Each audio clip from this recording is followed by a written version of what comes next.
check out what Austin Rivers said about Kuminga not playing for the Warriors. But before we start the video, leave a like and subscribe to the channel so you don't miss any Warriors news. When Austin Rivers spoke about Jonathan Kuminga and the Golden State Warriors, it didn't feel like empty noise or a forced headline. It felt uncomfortable, and that's usually how you know a criticism carries some truth. Rivers didn't attack the Warriors out of bitterness. He spoke like someone who understands locker rooms, rotations, egos, and what it feels like to be a young player searching for trust in a league that rarely waits. Calling Kuminga a freak athlete wasn't exaggeration. Anyone who has watched him play knows the tools are obvious. Strength, speed, length, explosion, the kind of physical profile teams spend years trying to draft. And yet, despite those gifts, Kuminga's role in Golden State has never truly settled. One night, he looks like a future cornerstone. The next, he's glued to the bench, watching veterans struggle through minutes he could easily fill with energy and aggression. That inconsistency is where Rivers' criticism quietly lands its heaviest punch. Development isn't just about talent. It's about rhythm, confidence, and knowing that one bad decision won't cost you the next 2 weeks of playing time. When a young player is constantly looking over his shoulder, mistakes don't disappear, they multiply. You hesitate, you overthink, you play not to mess up instead of playing to win. And this is where things start to feel a little contradictory. The Warriors talk often about the future, about bridging eras, about building while competing. Kuminga is supposed to be a major part of that bridge. But bridges aren't built by keeping one foot in the air. At some point, weight has to be placed on the structure to see if it holds. Golden State hasn't fully committed to that test. Steve Kerr's system is brilliant, no one questions that. It helped define an era of basketball. But systems, like players, age. What once maximized talent can sometimes limit it, especially when the roster no longer mirrors the one that made the system famous. Asking Kuminga to fit perfectly into a motion-heavy, read-and-react offense while also punishing him for instinctual plays feels like forcing a sprinter to win a marathon. There's also an uncomfortable timing issue. The Warriors are no longer dominant enough to justify purely conservative decisions. Stephen Curry is still incredible, but even legends need support that goes beyond nostalgia. At moments this season, Golden State has lacked athleticism, rim pressure, and defensive versatility. Exactly the areas where Kuminga thrives. Sitting him during those stretches doesn't feel strategic. It feels cautious to a fault. Austin Rivers didn't say the Warriors are wrong to demand discipline. What he implied, subtly but clearly, is that discipline without opportunity becomes stagnation. You don't teach confidence by removing responsibility. You don't prepare a player for the future by never letting him experience the present. What makes this criticism resonate is how familiar it sounds. We've seen this story before. Talented young players stuck between expectations and hesitation, praised in theory but limited in practice. Sometimes organizations realize it too late. Sometimes the player blossoms elsewhere, forcing uncomfortable reflections.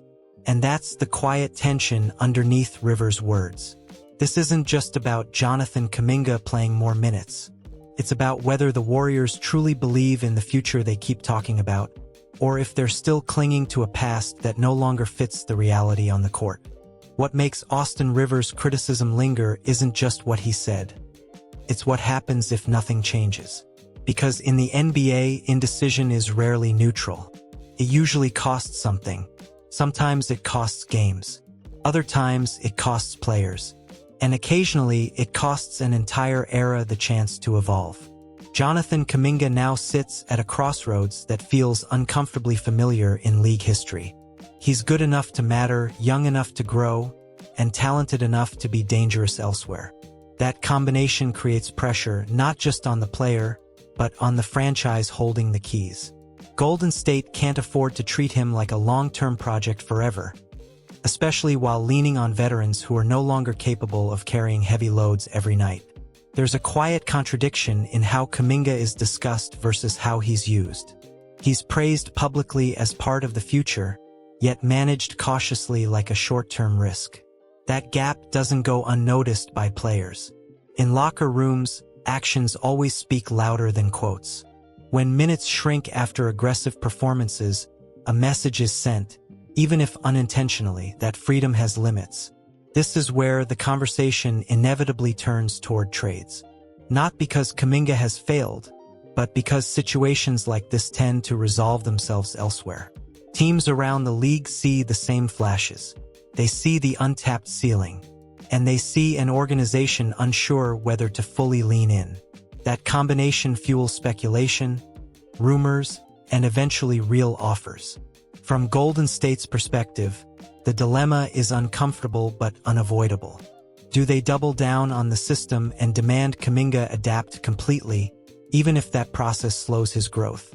Or do they adjust, accepting some chaos in exchange for athleticism, rim pressure, and a different offensive dimension?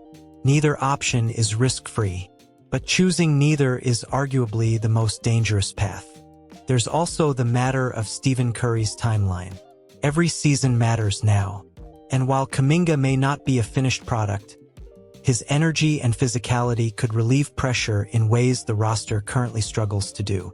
Letting him play through mistakes might cost possessions, but suppressing him may cost something far bigger: relevance beyond the present. Austin Rivers' words land less like an attack and more like a warning. Not all development is clean. Not all progress fits neatly into a system. Sometimes growth looks messy before it looks successful. Championship organizations aren't just defined by the systems they build. They're defined by how willing they are to adapt when the league and their own roster changes. If Kuminga eventually thrives elsewhere, the narrative will be simple and unforgiving. It always is. Questions will surface about patience, flexibility, and whether the Warriors trusted structure more than potential. And those questions won't disappear just because banners hang in the rafters. Right now, Golden State still has control of the story. They can redefine Kuminga's role, empower his strengths, and accept the growing pains that come with betting on youth. Or they can continue balancing cautiously between eras, hoping talent fits rather than shaping the environment around it. Austin Rivers didn't ignite this debate. He simply said out loud what many have been quietly thinking. And whether the Warriors respond with action or silence will determine if Jonathan Kuminga becomes part of their future, or a reminder of what they let slip away.